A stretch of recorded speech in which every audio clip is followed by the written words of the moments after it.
So this is the beginning of a new event called Stage Empire. The thing that's going to be very fun about this is that it's going to be very workshop oriented. So my goal for you guys this weekend is to create one talk that you walk away with that you can then use on all different platforms. So what I mean by that is when you have the structure of a talk, you can take that talk and you can use that talk on a podcast, you can use that talk on a webinar, you can use that talk on a sales video, you can use that talk on a YouTube show that you're doing, and you can use that talk on a stage. Make sense? So that's the goal. I am going to come down for a second because I'm going to have to get used to being high up here, okay? I want to talk to you guys. So the goal is that. Sound good, guys? All right, so what I'd like to do is this weekend, as we go through your talk, one of the main goals is going to be to get you guys to interact a lot. And so I'm going to have you doing things like telling your story to each other. And you're going to break into groups, and you'll probably be in groups of 3 or groups of 2. Now, I won't put you in a situation where it's like, go, tell your story. I'll do it on a gradient where it's like, tell us a little bit about the breakthrough moment in your story, or tell us about your search to find the answers, or tell us about the pit moment. So I'll do it on the right gradient to where you deliver just a little bit and you get comfortable, and then somebody else goes and deliver just a little bit and you get comfortable, and then somebody else goes and same thing, okay? So by the end of the exercise, you're gonna feel comfortable with your story. Make sense? And then we're gonna fill in all the little gaps of how you actually complete a presentation to where you can deliver it to an audience and you feel comfortable doing it. So my goal this weekend is you walk away with a talk. Sound good? Does that sound good or what? Yeah. Yeah, all right, cool, all right? So we're gonna have fun. The energy's gonna be just like very active, interactive. So here's what we're gonna talk about. So in terms of, I'd love to hear from you guys, just shout out, like what is the main thing you want to speak or present on? Just shout it out, somebody. YouTube, webinars, podcasts, stages, other people's stages, your own seminars, somebody shout out. Podcasts, who else? YouTube, webinars, anyone else? Seminar, okay, good. Anybody else seminars at all in the room? Good, okay. Show of hands podcasts. Great, show of hands YouTube show. Great, show of hands just sales videos to sell stuff. Okay, good, awesome, okay. So here's the thing. So the challenge that I've seen in doing this for the last, 12, 13 years is the world's changed quite a bit. And ultimately, presentation can be used across all platforms. Now, the confusing thing a lot of times is which platform should I actually choose? And which direction should I go in? And oftentimes, people are very close to succeeding with something, but they're missing 1 or 2 things that will actually get the result. So I'll give you an example of this. I was on a stage years ago, and I was up there with this guy, and I just gotten off the stage myself, and I made an offer, and I had a huge percentage of the room buy. And it was great. And my friend who got up afterwards, he made a presentation, and as he was doing the presentation, he got off the stage and he was like, oh my God, that was the worst presentation ever. Because in a room full of 120 people, 1 or 2 people bought. And so I looked at him and I said, no, I said, the presentation was amazing. I said, it was incredible. I said, you just broke the number 1 rule of selling, you broke. And he says, what's the number 1 rule? And I said, well, let me go to the back because I got to go meet with some people. And I said, when I come back, I'll tell you what the number 1 rule is. And so I came back. He's like, what's the rule? What's the rule? And I said, it's really simple, man. I said, your presentation was fantastic, but when you made the offer, you made it 1 time. And so the first time you make an offer to an audience, literally, if you're in a seminar room, they start turning around looking as like he talking to me.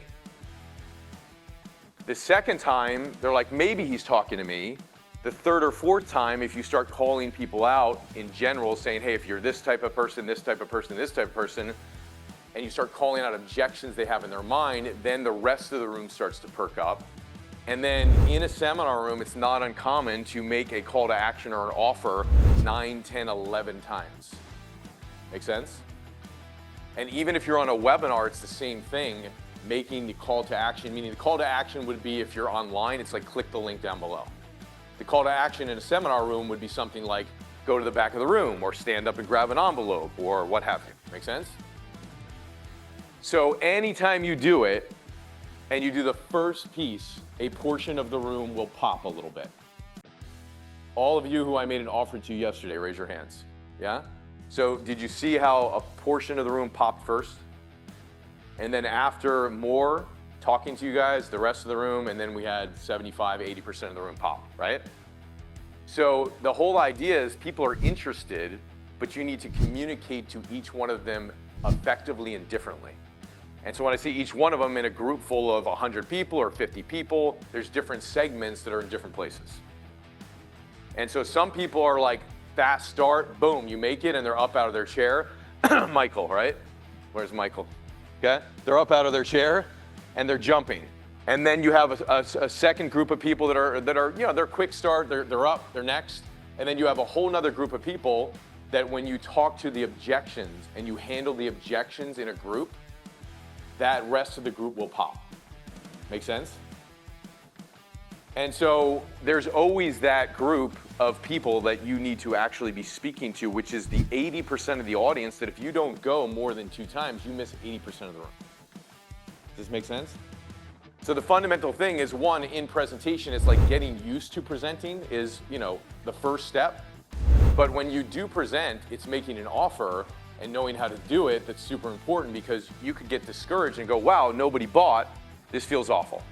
Or wow, I'm really not a good speaker, this is awful. Or nobody's interested in my topic, this is terrible.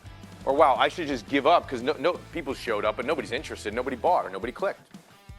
And that's the number one thing that happens to a speaker is they see this and experience this, and they don't know why people aren't clicking or buying. All right, quick pause. So if you're liking this and you want help applying it to your business, just click the link down below and you can book a free strategy call with one of my consultants. And these exact systems I'm sharing with you today, we've helped thousands apply them to their business. Let's get back to it. So by the end of this weekend, you will know why, and you will be drilling it with each other. Make sense? Isn't that exciting? You guys will be in groups, making offers to each other, which is great. We had it happening yesterday, and some of you almost started buying from each other, right? Is that good, right? Is that good? Yeah, right? It's seriously. Started happening. Some of you almost started buying from each other. You guys were getting good. So we're gonna get this thing dialed into where you guys are just popping, all right? But I can tell you that the number one skill that I've learned in all my years of speaking is how to close from the stage. It's the number one skill. If you learn it, you will be lethal in seminar rooms, podcasts, YouTube shows, webinars, sales videos. You will just know what to do. And so you'll walk away this weekend with literally a framework and a talk. And for the first time, for most of you, you'll know what to do. Make sense? Which is exciting. Is that exciting or what? So it's going to be fun. And the great thing about it is when you make an offer to a room, just like when you're speaking to people, you're confronting an audience and communicating to them. Well, when you're making an offer, you're doing the same thing. Right? You have to be willing to be there with the group and just make the offer and play with whatever comes up. And ultimately, this is a game. It's supposed to be fun. Games are supposed to be fun, right? Like, it's supposed to be fun. You shouldn't be there. It should be so serious and like you're making an offer and oh my God, it's like I'm gonna die if nobody stands up or if nobody says yes. You need to make it fun and you need to be playful with it, and you just need to know that if you follow the process, you're gonna win every time, okay? Now, if you don't follow the process, you'll have the reverse effect, which is not good, okay? I remember one stage I got up on, I was like, I had my message, I thought I had my story, I thought I had my content, which by the way, you can write these down because these are 3 critical things to any talk: message, story, content. So I got up there, I got a room, it was like a free audience. It's early on in my career. I get up there, I make the offer, there's 50 people in the room, it's like a 2-hour talk, and nothing, 0.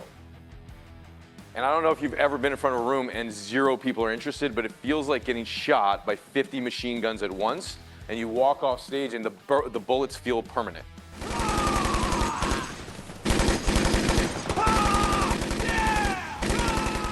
And it's just not fun. And what I discovered and learned from that was that because my message was so general, like everything after that was general. Does that make sense? So if the message is vague, what happens to the content? It's vague. Right? So if the content's vague, what happens to the story? It's vague.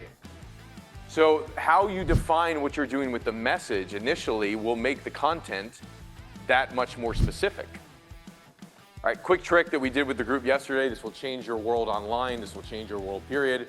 When you're marketing to people, okay, the number one thing you want to do is say attention, right? Attention, like if it's a service business that you're going after, attention service businesses making $50,000 a month or more. Attention, 7-figure business owners looking to save 6 figures in taxes. Right? And the reason for that online today is with your marketing, the algorithm will find those people. So if you're like attention business owners, you'll just get every business owner. If you say attention business owners making $50,000 a month or more, you'll start to get business owners at that income level. If you say attention business owners with 20 employees or more, you'll start to get those business owners. Make sense? So that is like a complete game changer in your marketing, which also creates a complete game changer because that's the headline. Everything that comes after that then becomes specific. And you can really drill down into the problem of what problem is this person facing because you're specifically talking to somebody. Make sense? Make sense? Yeah. Cool. All right. You guys can shout out and have some fun, okay? I like to talk. So with that, really get clear on who specifically do you want to talk to. When you do that, you're going to have a lot more fun when you're presenting because you're going to know that you're pushing the buttons of your audience in the right direction. Like, oh, I like that, I like that, I like that, I like that, because you're really, really, really talking to them, which is huge. So that's a huge problem if you're not specific, number one. Another problem with that is when you're speaking and communicating to that group of audience is not having the right offer, meaning making many calls to action. Right? You present something, you're like, buy this, but you don't make multiple calls to action. So two problems. One, not speaking to the right people. Number two, not making multiple calls to action. These are the two main things that will fundamentally screw up your talk, whether you're online or in person, okay? And then problem number three is just a lack of confidence or belief that I can actually do it. So that's a big barrier for people, and everybody I've met, and I've been coaching people on speaking for a long time, the great majority feel that way. And the whole idea is simple. It's like you're just communicating to people. So if you have a framework of where you want to go, then you're just communicating with people. And just like you communicate one-to-one, you just have to have your intention a little bit further out to talk to multiple people. So if you drill it like that and you want to really practice it, which is why this weekend will help you get into groups. If you can do it to 1 or 2, then you could do it to 5 or 10. Then you could do it to 10 or 50. And you just get comfortable going to more and more to where it becomes natural, which is fundamentally why I believe YouTube and doing a YouTube show 3 times a week is one of the best things you can do. Because if you just want to build the muscle, you just get used to going live, used to going live, used to going live, used to going live, used to going live. You'll practice in the course of a year 150 times. Make sense? So if you're serious about scaling your business online and you want help with my one-to-many selling method to sell on podcasts or webinars or virtual stages or in person, then click the link down below and book a free strategy call. My coaches will help you implement it. We've worked with over 30,000 businesses on these very same strategies. Click it down below and go book. See you soon.